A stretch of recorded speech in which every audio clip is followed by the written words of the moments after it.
सर्द और सुनसान रात थी। सड़क के किनारे पुराने ढाबे पर कुछ लोग जमा थे। टिमटिमाती रोशनी और नीम के पेड़ की छाया ने माहौल को रहस्यमयी बना दिया था। चाय की भाप के साथ साथ हवा में डर का धुआं भी खुला हुआ था। चारपाई पर बैठे लोग चाय पी रहे हैं। अरे सुना तुम लोगों ने, चौधरी के कुएं के पास फिर वही औरत दिखी है, सफेद साड़ी में, खुले बाल, बिल्कुल चुपचाप खड़ी। हाँ, मैंने खुद देखा है। गाड़ी की हेडलाइट में अचानक सामने आ गई थी, हाथ हिलाकर बुला रही थी। मैं तो बस गियर डाला और सीधा भागा। तुम लोग बिना भूत प्रेत की बातें बनाकर डराते हो। ये सब दिमाग के वहम है।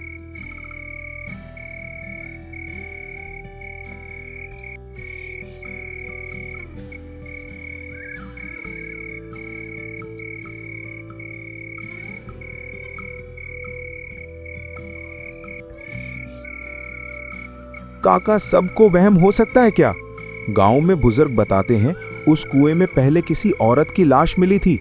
उसी की आत्मा है जो आज भी भटक रही है। अचानक ढाबे के बाहर नीम के पेड़ से कौवा जोर से कांव कांव करने लगता है। सब एक पल के लिए चुप हो जाते हैं। देखा, रात होते ही ये कौवा उस पेड़ से क्यों नहीं हटता? वहां जरूर कुछ छुपा है, कुछ ऐसा जो इंसान नहीं हो। कहते हैं जो उस औरत को देख ले, उसके साथ कोई न कोई हादसा जरूर होता है। बस करो अब और चाय पियो, नहीं तो ये ढाबा भी भूतिया कहानियों का अड्डा बन जाएगा। ढाबे पर सन्नाटा फैल गया था। नीम के पेड़ की सरसराहट और कौवे की कांव कांव जैसे सबको डरा रही थी। टुनटुन, जो हमेशा भूतों को मजाक मानता था, अचानक गंभीर हो गया। उसकी आंखों में हल्की सी दहशत और चेहरे पर डर का साया दिखाई देने लगा। बाकी सब लोग उसकी ओर देखने लगे, मानो वे जानना चाहते हो कि टुनटुन क्यों चुप हो गया। टुनटुन ने धीमे स्वर में कहना शुरू किया, तुम सबको लगता है मैं मजाक कर रहा हूं, पर सच ये है कि उस औरत को मैंने भी देखा है, और बहुत करीब से। सबकी सांसें थम गईं। आग की चिंगारियां मंद पड़ने लगीं और माहौल और भयानक हो गया। टुनटुन ने बताया कि ये बात आज से लगभग 35 साल पुरानी है। तब वो जवान था और रात रात भर ग्राहकों को चाय पिलाया करता था। एक रात जब आधी रात बीत चुकी थी तो सड़क पर एक सफेद साड़ी पहनी औरत आई। उसके चेहरे पर अजीब सन्नाटा था। आंखें लाल चमक रही थीं और उसके गीले गीले बाल ऐसे लग रहे थे जैसे अभी अभी कुएं से निकली हो। वो ढाबे के सामने आकर खड़ी हो गई और बिना कुछ कहे बस मुझे घूरती रही। फिर क्या हुआ? मैंने हिम्मत करके पूछा, कौन हो तुम? लेकिन उसने कोई जवाब नहीं दिया, बस हाथ उठाकर मुझे उसी नीम के पेड़ की तरफ इशारा किया। टुनटुन की आवाज कांप रही थी। उसने बताया कि औरत धीरे धीरे नीम के पेड़ की तरफ बढ़ने लगी। उसके पांव जमीन को छू भी नहीं रहे थे, बस हवा में तैरते हुए आगे बढ़ रहे थे। अचानक जैसे ही वो पेड़ के पास पहुंची, उसने चीख मारकर अपने लंबे लंबे बाल हवा में बिखेर दिए। चीख इतनी भयानक थी कि टुनटुन का सीना फटने को आ गया। उसके बाद वो औरत गायब हो गई। बस नीम के पेड़ के नीचे ताजा खून की बूंदें टपक रही थीं। टुनटुन चुप हो गया। ढाबे पर बैठे सभी लोग सहर गए। कोई हिम्मत करके बाहर झांक भी नहीं पा रहा था। गांव से कुछ दूर छोटे से घर में पति पत्नी के बीच झगड़ा हो रहा था। पूजा का माहौल था, लेकिन जिद और भूख ने रिश्ते में तनाव भर दिया।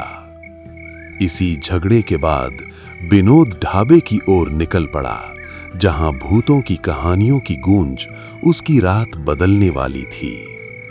सुन रहे हो विनोद, मुझे आज मटन चाहिए। मुर्गा लाओ वरना मैं खाना नहीं खाऊंगी।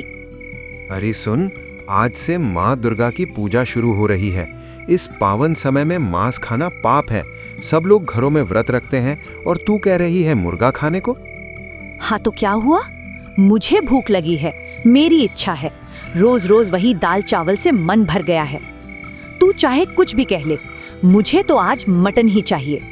समझने की कोशिश कर, ये धर्म का सवाल है, पूजा का समय है।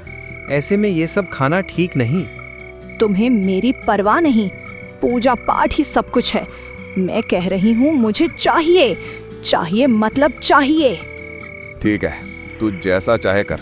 मैं तो जा रहा हूँ ढाबे पर, वहां बैठूंगा, चैन की चाय पीऊंगा। विनोद गुस्से और थकान में ढाबे की ओर चल पड़ा।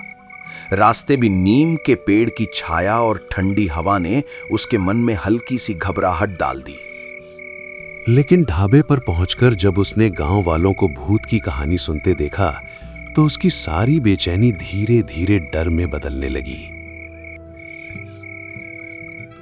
अरे विनोद भाई, आओ आओ, बाहर तो तूफान है, बैठो चाय पियो। हाँ भानु, दिल तो घर पर और भारी हो गया था, सोचा यहाँ आ जाऊं। भारी होना लाजमी है बेटा, जब दिल पर किसी अनकही छाया का असर हो। सबकी नजरें टुनटुन पर टिक जाती हैं। काका, आप फिर वही पुरानी औरत वाली कहानी सुनाने वाले हैं क्या? कहानी नहीं है, ये उस औरत का सच है।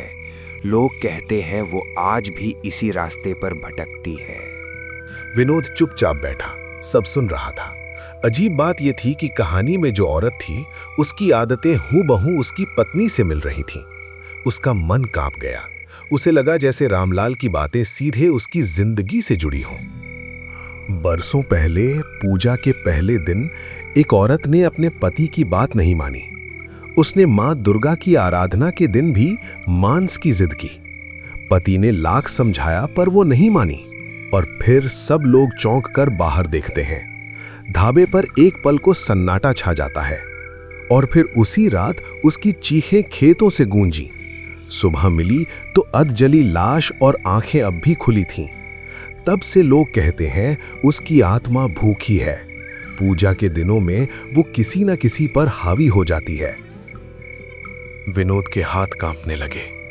उसकी पत्नी की जिद और रामलाल की कहानी एक दूसरे में घुलती जा रही थी।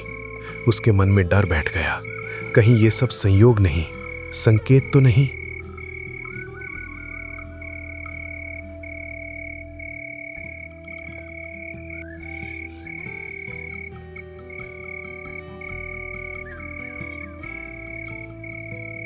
ठीक है रमेश भाई, अब मैं निकलता हूँ। इसी प्रकार जिद कर रही थी मटन के लिए, पता नहीं क्या हुआ होगा।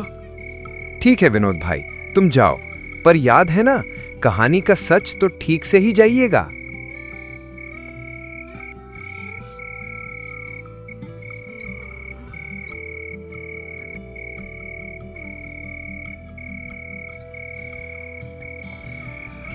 घर के अंदर लालटेन जल रही है। विनोद की पत्नी शारदा जिद में बैठी है, हाथ बांधकर गुस्से में। मुझे मटन चाहिए, आज ही चाहिए। पूजा व्रत का बहाना मत बनाओ विनोद। अरे समझ नहीं रही, आज से माँ दुर्गा का पूजन शुरू हुआ है। ऐसे दिन मांसाहार करना पाप है। पाप? मुझे किसी पाप का डर नहीं। मेरा हक है और मुझे वही चाहिए।